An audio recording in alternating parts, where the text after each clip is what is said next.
পড়ন্ত বিকেলের সূর্য তার তেজ কমিয়ে ঢলে পড়েছে ইতিমধ্যে। আকাশের এক কোণ জুড়ে রক্তিম আভা ছড়িয়ে দিয়ে জানান দিচ্ছে নিজের বিদায়ের। জাঙ্কুক এখন তেদের বাসার সম্মুখে দাঁড়িয়ে আছে।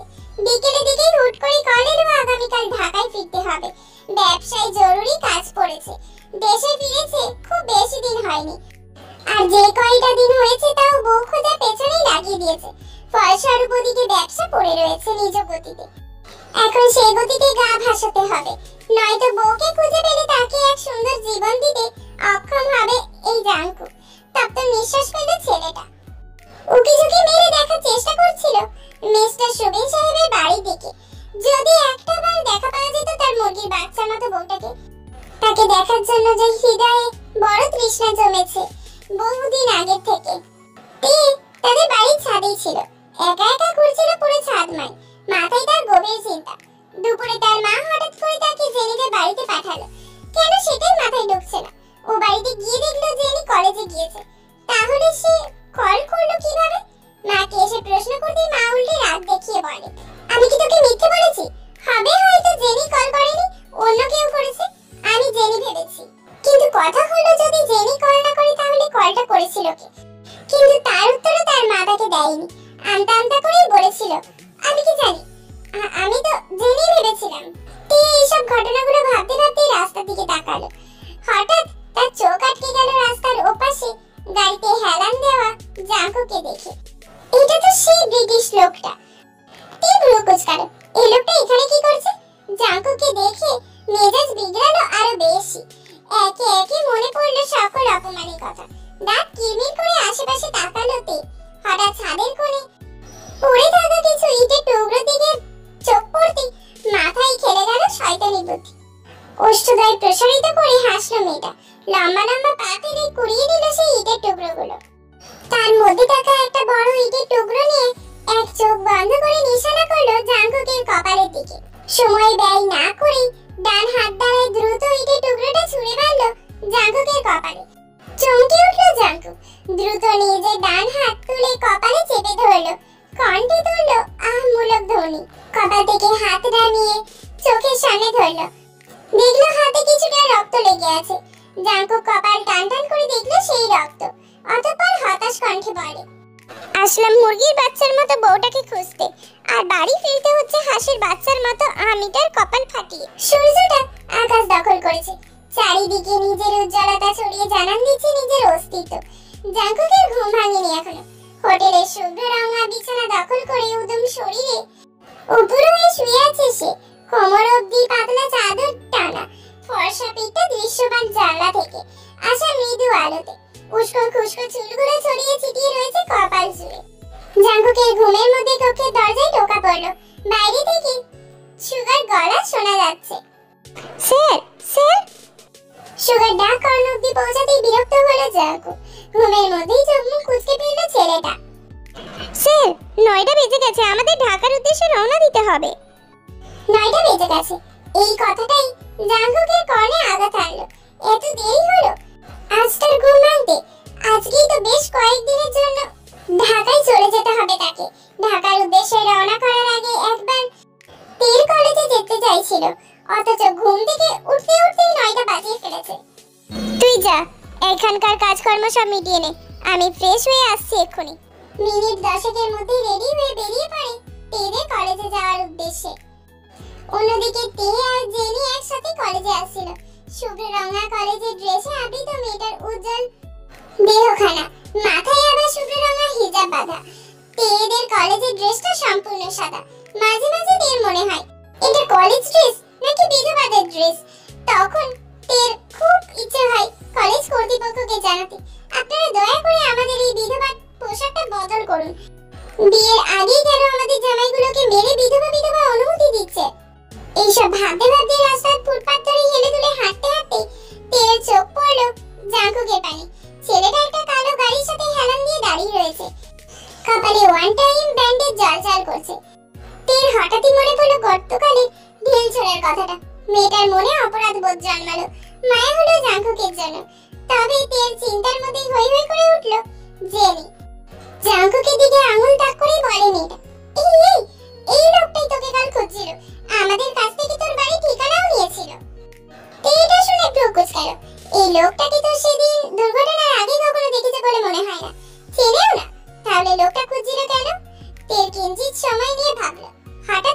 হলো ভয়ের সঞ্চার। আচ্ছা, কাল খারাপ ব্যবহার করেছে বলে লোকটা বাবার কাছে আমার নামে নালিশ জানাতে চায়নি তো?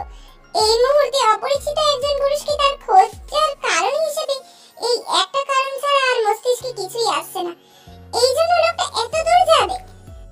হয়তো বোধহয় এর জন্যই গতকাল তার বাড়ির সম্মুখে জাঙ্কুকে দেখেছিল। রাগে ফুঁসতে ফুঁসতে জাঙ্কুকের সামনে গিয়ে দাঁড়ালো। এই, আপনি একটা সামান্য বিষয়ের জন্য এত দূর যাবেন আমি ভাবতেও পারিনি। জাঙ্কুক ভ্রু কুঁচকালো, গাড়ির সাথে হেলান দিয়ে থমথমে গলায় বলে, মানে? হ্যাঁ, এখন তো আপনি বুঝতেই পারবেন না। বুঝতে পারবেন আমাদের বাড়িতে আমার নামে নালিশ দিতে যাওয়ার সময় কি একটা ছোট ঘটনা যেখানে বেশি অপরাধ আপনার, অথচ আপনি আমার বাবার নিকট আমার নামে নালিশ দিতে এত তৎপর হয়েছেন। তোমার বাবার নিকট আমি নালিশ কেন দিতে যাব? আজব। মানে আপনি বলতে চাইছেন আপনি আমার বাবার কাছে আমার নামে নালিশ দেওয়ার ইচ্ছে পোষণ করছেন না? না, আমার অত অযথা সময় নেই যে তোমার মতো একটা অভদ্র বেয়াদব মেয়ের নামে তোমার বাবার নিকট নালিশ দিতে যাব। জাঙ্কুকের প্রথম না বলাই এই স্বস্তি নিঃশ্বাস পেল। পরের কথাগুলো কর্ণে পৌঁছাতে কেঁপে উঠল। এই ব্রিটিশ লোক কি বললেন?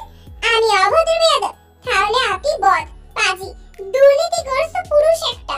এক থাপ্পড়ে তোমার গাল লাল করে দেব বেয়াদব মেয়ে। মুখ সামনে কথা বলো, নয়তো তোমার মুখটাই আমি ভেঙে দেব। ভেঙে দেখুন তো, একদম নারী নির্যাতনের মামলায় 14 বছরের জন্য জেলে পুরে দেব। আর তা অবশ্যই আপনার ইংরেজ বড়লোকি জেল হবে না, হবে আমাদের এই বাঙালি আনার গরিব জেল। জাঙ্কুক হতভম্ব হলো ভীষণ ভাবে। এইটুকু 5 আঙুলের মেয়ে কিনা তাকে জেলে পুরে দেওয়ার ভয় দেখাচ্ছে। এই মেয়ে কি জানে তার আসল পরিচয়? জানলে অবশ্যই জেল শব্দটা তার সম্মুখে উচ্চারণ করতে না। জাঙ্কুক হিসিয়ে উঠল। তেলের দিকে তেলে যেতে গিয়েও নিজেকে সংযত করলো। আমাকে জেলের ভয় দেখাচ্ছ? তুমি জানো আমি কি? ইচ্ছে করলে তোমাকে।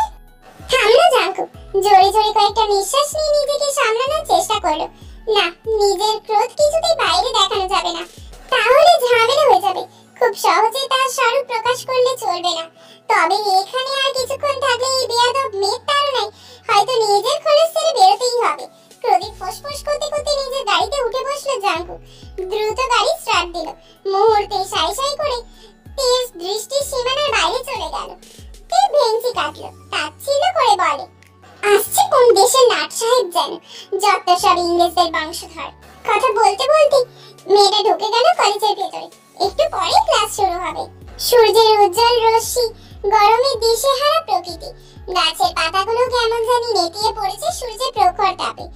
এই তীব্র তাপদাহে মাথায় নিয়ে রাজশাহী টু ঢাকা মহাসড়কে সাই সাই করে চলছে জাঙ্কুকের কালো রঙা গাড়িটা। তবে হঠাৎই সুগা রাস্তা পরিবর্তন করলো। মহাসড়ক থেকে গাড়িটা নামিয়ে নিল জঙ্গলের রাস্তা ধরে। বেশ খানিকটা পথ পাড়ি দিয়ে গাড়িটা এসে থামলো এক ঘন জঙ্গল। আশেপাশে জনমানবের কোনো চিহ্ন নেই, শুধুমাত্র গাছে কিছু খেজুর প্রাণী রয়েছে। কীট পতঙ্গের সমাগম হয়েছে। জাঙ্কুক নেমে দাঁড়ালো গাড়ি থেকে। আশেপাশে একবার সজাগ দৃষ্টি বুলিয়ে পা এগিয়ে নিয়ে গেল সম্মুখ পানে। কিঞ্চিত পথ পাড়ি দিতে সম্মুখে দৃশ্যমান হলো পুরনো ভাঙাচোরা এক বাড়ি। সুগাকে সাথে নিয়ে দাঁড়ালো সেখানে। দুজনেই থমকে দাঁড়ালো শেওড়া পড়া স্যাঁতস্যাঁতে একটা কক্ষের সামনে। কক্ষের দরজা বিশাল তালা ঝুলিয়ে পথ রোধ করে রাখা হয়েছে। জাঙ্কুক ভ্রু কুঁচকালো, তাকালো সুগার দিকে। সুগা তাড়াহুড়ো শুরু করেছে। সুগা সময় ব্যয় না করেই তালাটা খুলে দিল চাবির মাধ্যমে। দরজা খুলে যেতেই জাঙ্কুক সম্মুখে এগিয়ে গেল। দেখলো একটা চেয়ারে হাত পা মুখ বাঁধা অবস্থায় এক অর্ধবয়স্ক পুরুষকে বেঁধে রাখা হয়েছে। দুর্বল তার চাহনি, শরীর পোশাকের অবস্থাও বেহাল। মনে হচ্ছে কেউ ভীষণ নির্মমভাবে টেনে হিঁচড়ে এখানে তুলেছে। জাঙ্কুক কেঁপে উঠল, গলা চড়িয়ে বলল, এই এটাকে চেয়ারে বেঁধেছিস কেন আহাম্মক? চেয়ারটা কি তোর বাপের নাকি? আমার টাকায় কেনা চেয়ার, কেন এই দূষিত লোকজনকে বসিয়ে রেখেছিস বেয়াদব একটা? সুগা হন্তদন্ত হয়ে ছুটে গেল চেয়ারটার দিকে। চেয়ার থেকে দ্রুত লোকটাকে খুলে ছুঁড়ে ফেললো নিচে। জাঙ্কুক বাঁকা হাসলো, হাঁটু মুড়ে বসলো লোকটার পাশে। হাত বাড়িয়ে এক টান দিয়ে মুখ খুলে দিল। সাথে সাথে শোনা গেল লোকটার গগনবিদারী চিৎকার। জাঙ্কুক খুব একটা পাত্তা দিল না সেদিকে। লোকটার পানে তাকিয়ে ঠান্ডা স্বরে বলে, কাই জাল টাকা, ড্রাগ আর অনেক অবৈধ ব্যবসার সাথে জড়িত। স্ত্রী সবটা জানতে পারায় 3 বছর আগে স্ত্রীকে খুন করেছিলি। কথাটা বলেই ভ্রু কুঁচকালো জাঙ্কুক। ঘাড় বাঁকিয়ে তাকালো সুগার দিকে। আচ্ছা সুগা, আমারও কি এখন আমার বউটাকে মেরে দেওয়া উচিত? বউটা আমার নিকট ধরা দিচ্ছে না, আর জ্বালানোও কমাচ্ছে না। বউ মানে আপনি বউ কোথায় পাবেন স্যার? তাও ঠিক। কথাটা শেষ করেই জাঙ্কুক আবার তাকালো সম্মুখে অবহেলায় পড়ে থাকা মিস্টার কায়ের দিকে। বউ না হয় তোর কালো দুনিয়ার সম্পর্কে জেনে গিয়েছিল, তাই তাকে মেরেছিলি, কিন্তু শ্বশুরটাকে কেন মারলি? তোর শ্বশুর কি আমার মতো মির্জাপুর নাকি? মিস্টার কাই এবার ভয়ার্ত দৃষ্টি নিয়ে তাকালো জাঙ্কুকের পানে। কম্পিত কণ্ঠে বলে ওঠে, আপনি কে? জাঙ্কুক বাঁকা হাসলো। সুগার পানি ইশারা করে মিস্টার কাইকে বলে, ছেলেটাকে চিনিস? ওর নাম মিন ইয়ঙ্গি, ওরফে সুগা। মিন ইয়ঙ্গি নামটা কর্ণে পৌঁছাতে কেঁপে উঠল মিস্টার কাই। ভয়ার্ত দৃষ্টিতে তাকালো সুগার পানে। অস্ফুট কণ্ঠে বলে ওঠে, মিন ইয়ঙ্গি। জাঙ্কুক এবার উঠে দাঁড়ায়, সুগার দিকে তাকায়। তারপর, মুরগির বাচ্চার মতো বউটার জন্য আমার কলিজাটা কেমন ছ্যাঁচড়্যাঁচ করছে রে সুগা। আমি বরং গাড়িতে গিয়ে বসি, কল্পনায় বউয়ের সাথে বাসরটা গাড়িতেই সারি। ততক্ষণ তুই বরং এটা সেবা যত্ন কর। কথাটা বলেই জাঙ্কুক ধূপধাপ পা ফেলে বেরিয়ে গেল কক্ষ থেকে। সুগা ঘাড় ঘুরিয়ে তাকালো একবার সেদিকে, অতঃপর আবার তাকালো মিস্টার কায়ের পানে। এতক্ষণের কাঁচুমাচু খোলস ছেড়ে বেরিয়ে আসে ছেলেটা। মুহূর্তেই সুগার চোখে মুখে ফুটে উঠল ভয়ঙ্কর হিংস্রতা। কক্ষের এক কোণায় রাখা মোটা রডগুলোর একটাকে হাতে তুলে নিল। বাঁকা হেসে তারপর বলে, ওয়েলকাম টু হেল বেব। ঘন্টা খানেক কেটে গেল। সুগা বেরিয়ে এলো রংচটা হয়ে যাওয়া শ্যাসিতে সেই কক্ষটার থেকে। ঘেমে নেয় একসা অবস্থা ছেলেটার। চুলগুলো এলোমেলো হয়ে পড়ছে। ঘরমাক্ত মুখশ্রীতে ক্লান্ত লাগছে। শার্টের ওপরে দুটো বটনও খোলা রয়েছে। গাড়ির দিকে এগিয়ে এলো সে। জাঙ্কুক গাড়ির সিটে হেলান দিয়ে চোখ বন্ধ করে রেখেছে। সুগার মধ্যে আবারও সেই কাছুমাছু ভাবটা ফুটে উঠল।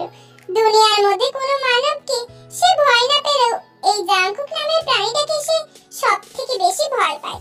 কারণ সুগা ভালো করেই জানে জাঙ্কুকের ভয়ঙ্কর রূপটা ঠিক কতটা হিংস্র। সুগা আশেপাশে চোখ ঘোরালো। একবার ভাবলো জাঙ্কুককে ডাকবে না, তবে পরক্ষণে মত পরিবর্তন করলো। এখানে আর সময় নষ্ট করাটা ঠিক হবে না। অতি দ্রুত ঢাকায় যেতে হবে, সেখানেও যে অনেক কাজ রয়েছে। স্যার? জাঙ্কুক নড়ে চড়ে বসে। বিরক্তিতে কপাল কুঁচকে নিয়ে চোখ খুলল। দিলি তো আমার শখের বাসুটা মাঝপথে আটকে। কেবল বউটাকে চুমু খেতে নিয়েছিলাম, তাও তো সহ্য হলো না। কাকের মতো কাকা করে উড়ে এলি। শুধু শুধু কি আমি তোকে বেয়াদব বলি, আহাম্মক বলি নাকি? দুঃখিত স্যার, আমি তো আপনাকে ডাকতে এসেছিলাম। আপনার বাসর ভাঙার কোনো ইচ্ছে আমার ছিল না। গাড়িতে উঠে বস, ঢাকা যেতে হবে। সুগা এলোমেলো দৃষ্টি ফেলল। বড় বড় কয়েকটা নিঃশ্বাস নিয়ে নিজের মনের ভেতরে সঞ্চার করলো সাহসের। স্যার, আপনি আর কতদিন আমার মাথায় নুন রেখে বড়াই খাবেন? এই আহাম্মক, একদম আমার নামে মিথ্যে অপবাদ ছড়াবি না, বদনাম করবি না আমার নামে। আমি মোটেও নুন দিয়ে বড়াই খাই না। আমি বাজার থেকে সব সময় মিষ্টি বড়াই খাই, আর কোনোভাবে দু চারটে টক বড়াই পড়লে তোকে খাওয়াই, নিজে খাই না। সুগা হতাশ হলো। এই লোকের সাথে কথা বলাই বেকার। এর সাথে কথা বলার থেকে নিজের মাথায় দু চারটে বাড়ি মেরে ফেলে মাথা ফাটিয়ে হাসপাতালে ভর্তি হওয়া অনেক ভালো। চারিদিকে উৎসব লেগেছে, বসন্ত উৎসব, সাথে আবার ভালোবাসার দিবস। সেই ভালোবাসার দিবসে ভালোবাসার মানুষের কাছ থেকে কি দূরে থাকা সম্ভব? জাঙ্কুক 3 দিন আগে থেকে খাওয়া দাওয়া প্রায় বন্ধ করে ফেলেছে। বুক ধড়ফড় করছে সারাক্ষণ। চিন্তায় অস্থির হয়ে উঠছে ক্রমশ। তার মুরগির বাচ্চার মতো বউটাকে কত ছেলে না এই ভালোবাসার দিনে প্রেম নিবেদন করবে। তার উপর তার বউটা তাদের বিয়ের কথাও জানে না। যদি কোনোভাবে না দেখা বউটা কারো ভালোবাসা গ্রহণ করে ফেলে? জাঙ্কুকের বুক কাঁপছে, অধৈর্য হয়ে পড়ছে সে। তাই তো ঢাকায় যাবার ঠিক 4 দিনের মাথাতে আবারও রাজশাহীতে ফিরল জাঙ্কুক। এই 4 দিন পর যে ভালোবাসা দিবস, এটা জাঙ্কুকের একদমই খেয়াল ছিল না। খেয়ালে থাকলে ব্যবসা গোলায় গেলেও তাকে কেউ ঢাকায় নিয়ে যেতে পারতো না। সুগার সাথে জাঙ্কুক আসে তেদের কলেজে। তাই সকল মেয়েরাই বাসন্তী রঙের শাড়ি দিয়ে নিজেকে সাজিয়েছে। সাংস্কৃতিক অনুষ্ঠানের জন্য বড়সড় একটা স্টেজে করা হয়েছে কলেজের মাঠে। এই উৎসবের জন্যই তো আজ বাইরের মানুষদেরও ভেতরে ঢোকার অনুমতি দিয়েছে কলেজ কর্তৃপক্ষ। এই সুযোগ মোটেও হাতছাড়া করলো না জাঙ্কুক। যদিও সে এমনিতে চাইলে যে কোনো কলেজেই ঢুকে আসার ক্ষমতা রাখে, তবু সাধারণ মানুষদের মাঝে মিলেমিশে বউকে দেখা তাগিদে এই সুযোগটা লুফে নিয়েছে। জাঙ্কুক আজ তার শরীরে একখানা বাসন্তী রঙের পাঞ্জাবি জড়িয়েছে, গলার কাছটায় আবার কিঞ্চিত লাল রঙের নকশা করা। ফর্সা শরীরে পাঞ্জাবিটা মানিয়েছে দারুণ, হাতে হাত ঘড়ি আর মাথায় চুলগুলো পিছন দিকে ঠেলা। জাঙ্কুকের সাজের মতোই সুগার সাজটাও। জাঙ্কুক হাত দিয়ে উঠিয়ে নিজের পাঞ্জাবির কলার ঠিক করলো। সুগাকে জিজ্ঞেস করে, আমাকে কেমন লাগছে রে সুগা? আমার বউ আমাকে দেখে পাগল হবে তো? শুধু পাগলই না স্যার, একদম গলায় ঝুলে পড়বে। আপনাকে আর যা লাগছে না। তুই আবার আমাদেরকে নজর দিস না সুগা, আমি কিন্তু ছেলেদের প্রতি একদমই আগ্রহী নই।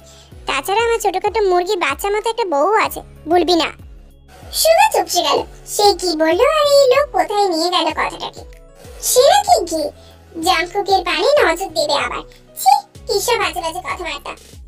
জাঙ্কুক চোখ ঘুরিয়ে আশেপাশে দেখছে, অতঃপর পিছনে ঘুরে যেন থমকে গেল। এক রাশ বিরক্তি যেন এক মুহূর্তের জন্যই পরিবর্তিত হলো এক রাশ মুগ্ধতায়। এই তো সেই দিনে সে ঝগড়াটে মহিলাটা, আজ সেই মেয়েটাই কিনা এত সুন্দরী হয়ে উঠলো কিভাবে? উজ্জ্বল শরীরে বাসন্তী রঙের শাড়ি জড়িয়েছে সেই ঝগড়ুটে নারী, চুলগুলো খোলা, চোখে মোটা করে কাজলের প্রলেপ দেওয়া, মুখশ্রীতে হালকা মেকআপ করা। জাঙ্কুকের হৃদস্পন্দন যেন বেড়ে গেল, দৃষ্টি মুগ্ধ হলো ছেলেটার। কিন্তু পরক্ষণে সে মনকে ধাতস্থ করলো, নিজের হৃদয়ে এমন পাপ কার্যের জন্য তীব্র নিন্দা জানালো। মস্তিষ্ক দ্বারা কঠোর ভাবে হৃদয়কে শাসালো যে তার বউ আছে। বউ থাকতে অন্য নারীর পানে তাকানো পাপ, মহাপাপ। জাঙ্কুক ঢোকিল নিজের হৃদয়কে পাপ কার্য করা থেকে বিরত রাখতে আবারও উদ্যত হলো অন্যদিকে চলে যেতে। তখনই পেছন দিক থেকে চেঁচানো শব্দ, আরে আমার শাড়ি, শাড়ি! জাঙ্কুক থমকালো, ব্রু কুঁচকে পিছন দিকে তাকালো, ভালোভাবে খেয়াল করে দেখলো তার হাতের ঘড়িতে মেয়েটার আঁচল বেঁধেছে। জাঙ্কুক কিছু বলার আগেই তে দ্রুত এলো, নিজের আঁচল ছাড়ানোর চেষ্টা করলো জাঙ্কুকের হাত ঘড়ি থেকে, কিন্তু পারলো না। বেশ কিছুক্ষণ চেষ্টা করেও ব্যর্থ হলো তে। বিরক্ত হলো জাঙ্কুক, আমি দেখছি সরো। তে সরে দাঁড়ালো। জাঙ্কুকও কিছুক্ষণ সময় নিয়ে টানাটানি করলো মেয়েটার আঁচল ধরে, কিন্তু ব্যর্থ সেও। এদিকে বিরক্তির মাত্রাও বেড়ে যাচ্ছে। শেষে আর কোনো উপায় না পেয়ে ইতি টানলো, এক টানে আঁচলের ওইটুকু অংশ ছিঁড়ে ফেললো, তারপরেই ক্ষান্ত হলো। বেশ, হয়ে গেছে। কি করলেন আপনি এটা? আমার শাড়ি ছিঁড়ে ফেললেন? এভাবে নির্লজ্জের মতো অন্যের ঘড়িতে আটকালে তো ছিঁড়বেই। সব দোষ আমার শাড়ি, তাই না? আপনার ঘড়ি কোনো দোষ নেই। আমার শাড়ি যদি নির্লজ্জ হয় তবে আপনার ঘড়িও নির্লজ্জ। মোটেই না, আমার ঘড়ি আমার মতোই সভ্য। আপনি সভ্য? এটা মানতে হবে। তাহলে অসভ্যটাকে? তুমি আমার মতো একজন মানুষকে অসভ্য বলতে চাইছো, বেয়াদব মেয়ে? তে আবারও কিছু বলতে উদ্যত হবে ঠিক তখনই সুগা জাঙ্কুকের দিকে তাকায়। স্যার! চুপ সুগা, একদম আমাকে থামাতে আসবি না।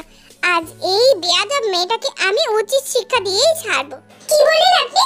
আমি বেয়াদব? আপনি তো ইংরেজের বংশধর, বদমাইশ পুরুষ মানুষ। অভদ্র মেয়ে, মুখ সামলে কথা বলো। বলবো না। কি করবেন আপনি? জাঙ্কুক আরো রেগে গিয়ে তের আঁচলের বেশ কিছু অংশ আরো ছিঁড়ে দিল।